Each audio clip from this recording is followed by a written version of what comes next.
In the late 1990s, at the Lackland Air Force Base kennels in Texas, there was one dog so aggressive, so vicious, and unapproachable that Dr. Stuart Hilliard, chief of the Department of Defense's military working dog training course and resident animal behaviorist, started to document the efforts to train him. Taint was an ornery, raging beast of a dog, a notorious biter who had grown to deserve his disparaging name.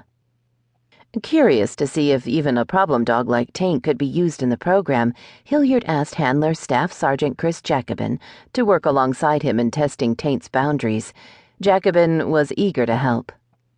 He had a great respect for Hilliard, whom he called Doc, and often trailed around after him, peppering Hilliard with questions about training techniques or a dog he was having trouble with. After they mounted a video camera on the top of the kennel so they could film these attempts, Jacobin donned the necessary protective layers and pulled on a pair of gloves to shield his hands. They were expecting the worst.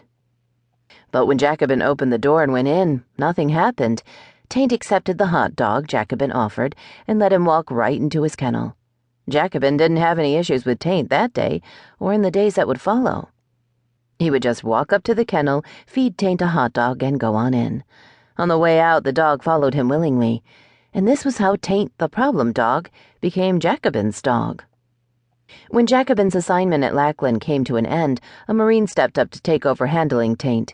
Jacobin was very clear about how to work with the dog to keep his temperament in check, carefully outlining a long list of do's and don'ts.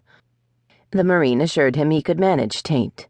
But one day, not long after Jacobin departed, the Marine handler tried to get too close, and Taint mauled him so badly that Lackland's behavioral veterinarians were ready to destroy the dog. When word got back to Jacobin that they were planning on putting Taint down, he pleaded with them not to do it. "I will take him," he told them. "I will deal with him." His request was approved, and soon Taint was on a plane to Colorado, where Jacobin had taken a position at the United States Air Force Academy as kennel master. When he went to pick Taint up, Jacobin was nervous.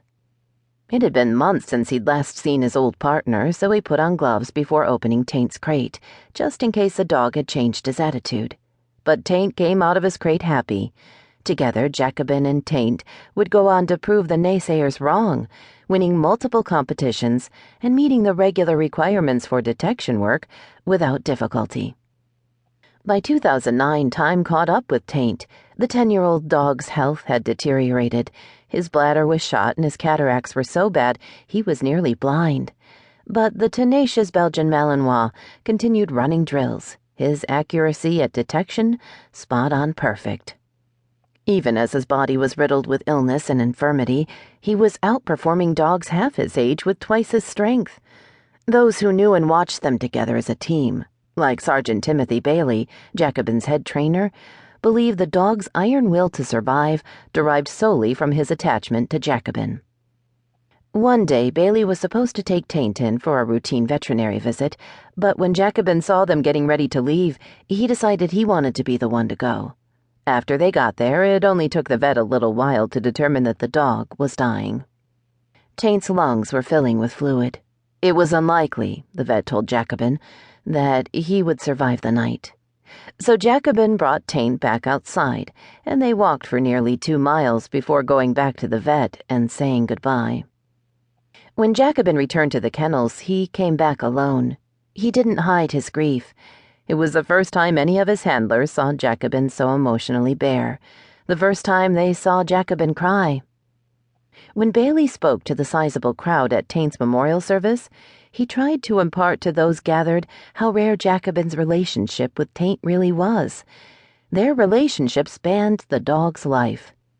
"Jack and Taint could probably almost go in for records of being the longest team together," he said. "Your average canine military dog team is together for maybe 3 to 4 years, and that's the max." Jacobin and Taint were together for 10. The muzzle on this dog is already speckled with gray and white, even though he is barely 5 years old. This coloring is the reason why the other handlers